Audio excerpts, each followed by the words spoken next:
Sahabat yang dikasihi oleh Tuhan Yesus Kristus, mari sekarang ini kita berdoa.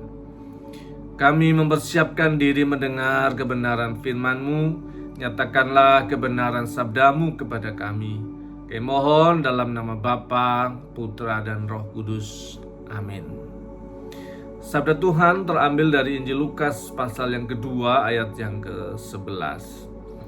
Hari ini telah lahir bagimu juru selamat, yaitu Kristus Tuhan di kota Daud.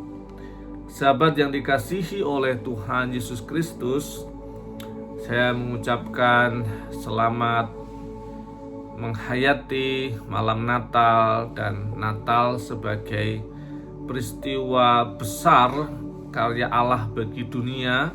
Tetapi yang kita perlu sadari, dunia itu dimulai dari yang terkecil adalah hati kita, menerangi hati kita, kegelapan pikiran kita, kegundahan kita.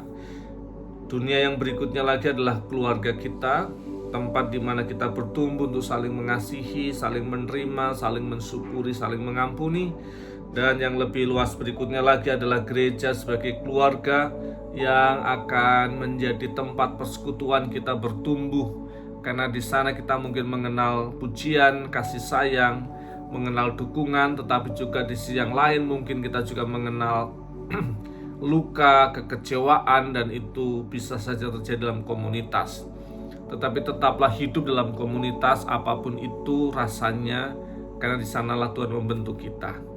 Dunia yang lebih besar lagi adalah kita bermasyarakat, berbangsa, bernegara, alam semesta, seluruh ciptaan ini sebagai keluarga dunia yang diselamatkan oleh Tuhan.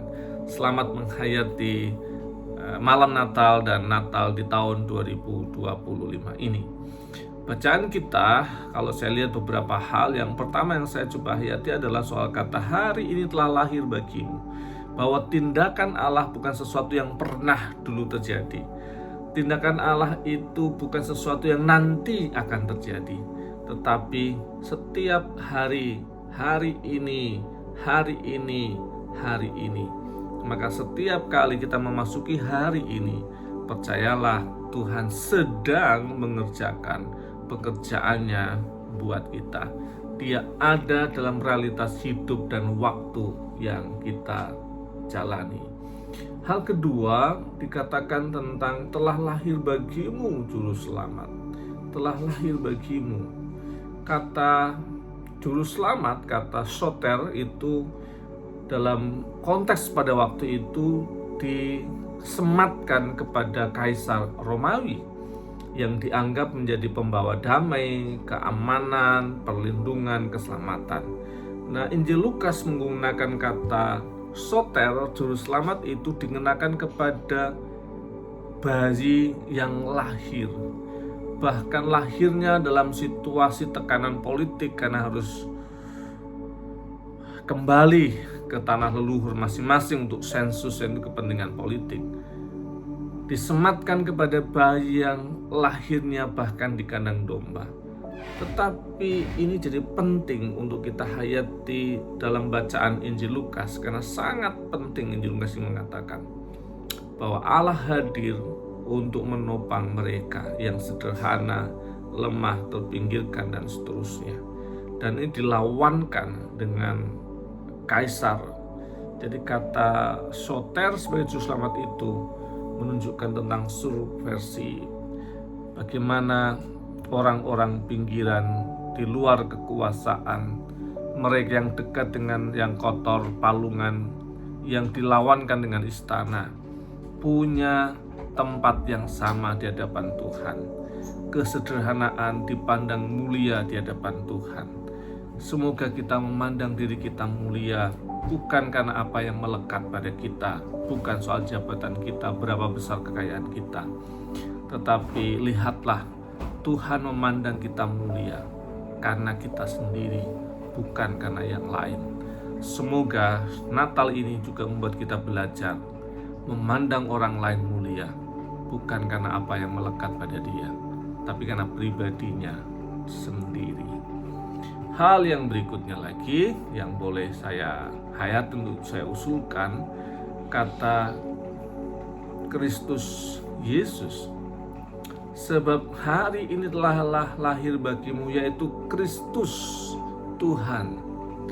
Jadi ada Kristus Tuhan di kota Daud. Kata Kristus itu Kristo, yang merujuk pada nubuatan nabi-nabi, Mesias yang diurapi Allah sebagai harapan bangsa yang ditunggu. Dan kata Kyrios yang artinya itu Tuan, yang gelar ilahi yang pada waktu itu disematkan kepada Kaisar Romawi, karena dia dianggap sebagai titisan Tuhan yang hadir di dunia. Jadi apa yang bisa kita pelajari dengan frase Kristus Tuhan? Allah menyatakan kasih-Nya melalui kesederhanaan, kedekatan, yang Tuhan yang tinggi itu bersama-sama dengan kita menjalani hari-hari yang kita hadapi dalam hidup. Semoga di Natal ini kita meninjau ulang pengertian kita tentang Tuhan. Dia berkuasa, tetapi kuasanya dipakai untuk dia menjadi manusia, supaya menopang kita yang manusia lemah ini dan rapuh ini. Semoga kita mencari Tuhan tidak hanya dalam bentuk kemegahan, tapi berani menemukan Dia di palungan yang sehari-hari, di tempat yang sehari-hari kita jalani. Tuhan memberkati. Mari kita berdoa. Bapa kami yang di surga, dikuduskanlah namamu, datanglah kerajaan-Mu, jadilah kehendak-Mu di bumi seperti di surga. Berikanlah kami pada hari ini makanan kami yang secukupnya, dan ampunilah kami akan kesalahan kami, seperti kami juga mengampuni orang bersalah pada kami. Dan jangan membawa kami dalam percobaan, tapi lepaskanlah kami pada yang jahat. Karena Engkau yang punya kerajaan dan kuasa dan kemuliaan sampai selama-lamanya. Amin.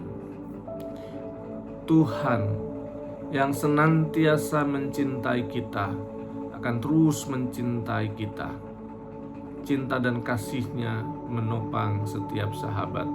Dalam nama Bapa, Putra, dan Roh Kudus. Amin.